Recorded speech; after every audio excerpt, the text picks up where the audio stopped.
Hi all. In this video, we'll talk about peer and self error correction.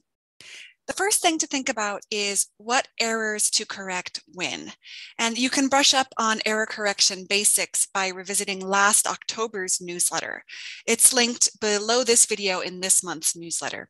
So in this video, we'll look at self-correction first. It's so important to support students in self-correction because the ability to self-monitor and self-correct will help our students immensely outside of class. If we are always the ones correcting errors, we're doing students a disservice. When students can self-monitor their English, they become aware of the areas in which they need more practice, and they develop better awareness of the language. And this is called Metalinguistic Awareness. We'll come back to this in a second. So while we do monitor and correct ourselves in our first language, we're usually doing so based on content. We're thinking, am I explaining myself well? Am I saying this accurately? Am I telling the story well? Why aren't they laughing at my joke? When we're learning a new language, our self-monitoring and correction contributes to our metalinguistic awareness, again, which is the awareness of the structure of the new language. So we're thinking more about, did I use the right word? Did I use the right tense? Did I put those words in the right order? And you may have experienced this when learning a new language yourself. For example, I remember I learned so much about English grammar through studying French. So how can we help students develop self-monitoring and correcting skills? The main idea is to bring a student's attention to an error and prompt the student to correct it instead of correcting it yourself. Remember, you're the guide on the side, not the sage on the stage. So first off, we need a warm classroom community in which students feel safe taking risks in English. Secondly, we need wait time. Developing metalinguistic awareness is hard cognitive work, so make sure to give students that 5 to 7 seconds to recognize and correct their errors. And then thirdly, we want to use a variety of input styles to prompt reflection on errors. In the following examples, we'll use audio, visual, and/or kinesthetic prompts to help students realize their errors. So what are our tools? In the following examples, we'll use wait time, repetition, facial expressions, gestures, and written support. So the simplest way to prompt error correction, self-correction, is to repeat back what the student said. So if the student said, I go to the store yesterday, I might say, you go to the store yesterday?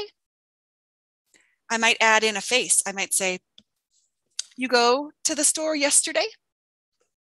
I might add in a gesture along with the face and say, you go to the store yesterday? To indicate past tense. I might add in written support so that I could really prompt that this was the error. Another example, if a student says he like pizza, I might hold up 3 fingers and go, he like pizza.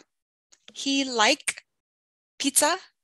So I'm indicating that the second word is the one with the error. Another example, the dress red is beautiful. I might say, the dress red,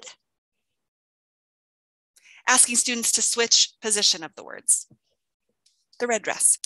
And notice how these strategies support the student in finding the error, but push the student to correct it themselves. If a student is really struggling, you can correct it yourself. Or, better yet, you can turn it over to their peers. And peer correction is what we'll talk about next. So peer and self-correction complement each other, and both help students develop metalinguistic awareness. Make peer correction a routine. Enlist students in correcting whenever possible. Here's how you can do it. When a student has written something on the board or on screen share, whatever it is you're using, make it a routine to always ask, what do you think, class? Whether it's right or wrong.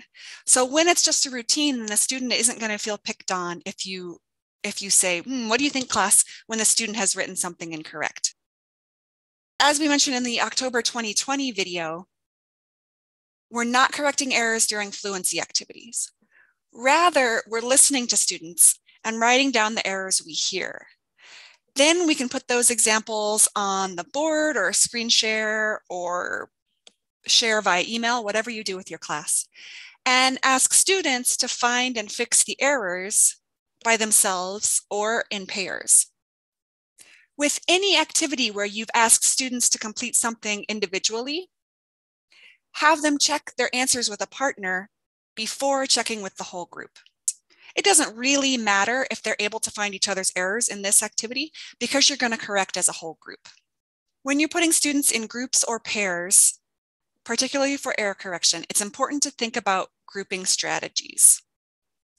You might want to put a higher level student with a lower level student, or you might want to have lower level with lower level. It depends on the focus of your activity.